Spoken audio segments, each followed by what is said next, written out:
एक वर्ष में एक दूसरे से कागज और धन आदान प्रदान कर लिया करते थे। वहीं नरसिंह जी के पास 56 करोड़ की संपत्ति थी।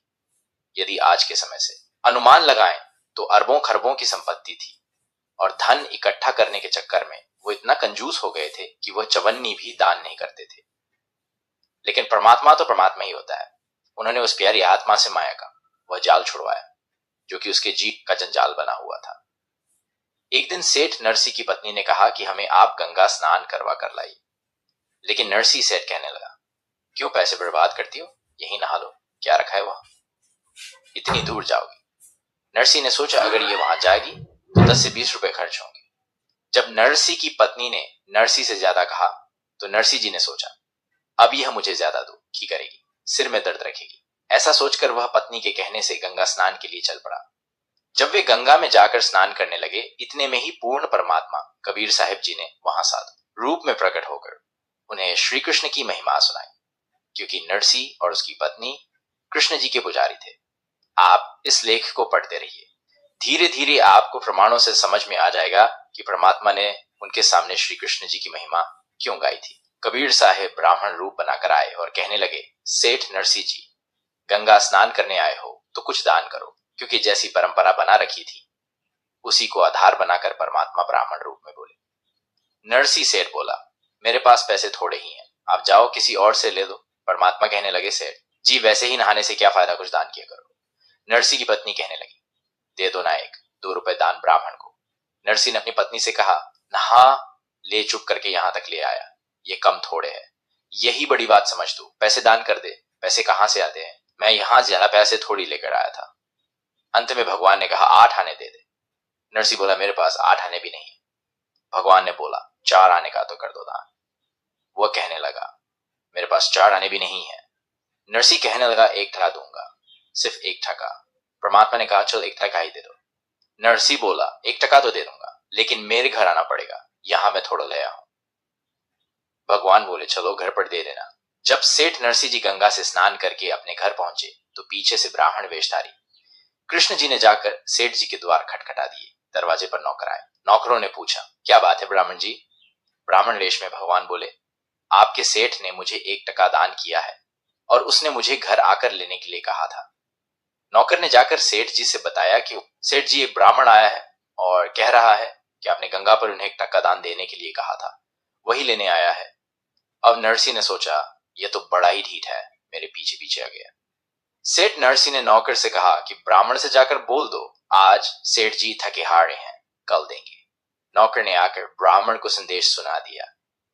ब्राह्मण वेशधारी परमात्मा बोले, कोई बात ना, आज विश्राम कर लेता हूं, कल लेकर ही यहां से जाऊंगा। नरसिंह जी के मकान के बाहर एक हरा भरा बाग था। उसी बाग में ब्राह्मण रूप में परमात्मा चादर बिछाकर लेट गए।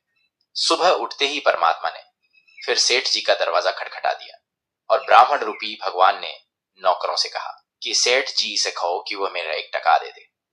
नौकर ने अंदर जाकर सेठ नरसिंह को बताया कि वह ब्राह्मण द्वार पर खड़ा है, अपना 1 टका मांग रहा है। सेठ ने सोचा, बड़ा ढीठ है, यह तो गया ही नहीं। अब नरसिंह जी ने सोचा, आज यह 1 टके की जिद लगा रहा है, कल हो सकता है कि यह 100 रुपए की जिद लगाकर बैठ जाए। इसको तो मौका मिल गया, इसका काम कर देता, नहीं तो आगे फिर तू की करेगा।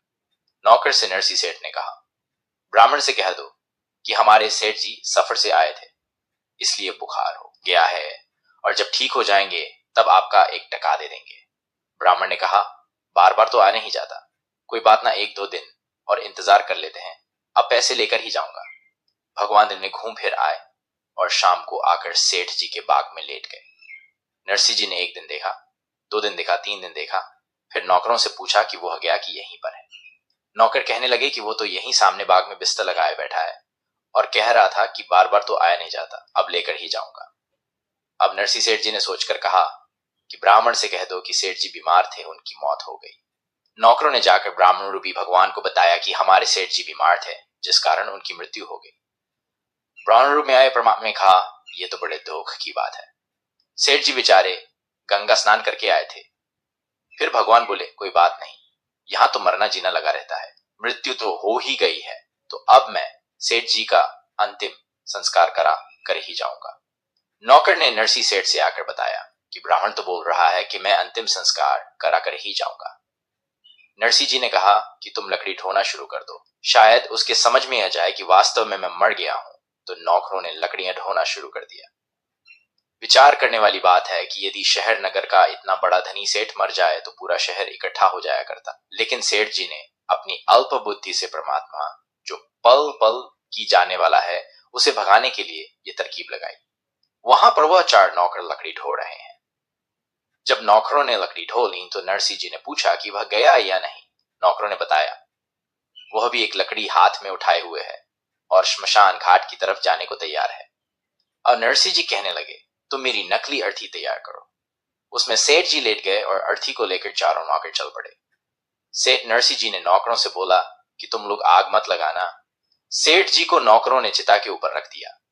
तब भगवान ने कंधे पर उठाई हुई लकड़ी को नीचे डाल दिया और सेठ जी से कहा कि आप तो एक टके पर जान देने जा रहे हो। ब्राह्मण रूप में भगवान ने कहा, सेठ जी मैंने माफ कर दिया 1 टका, आपका दान अब हम नहीं लेंगे। और भगवान वहां से चले गए। तब नरसी सेठ ने नौकरों से सारी लकड़ियां उठवाई।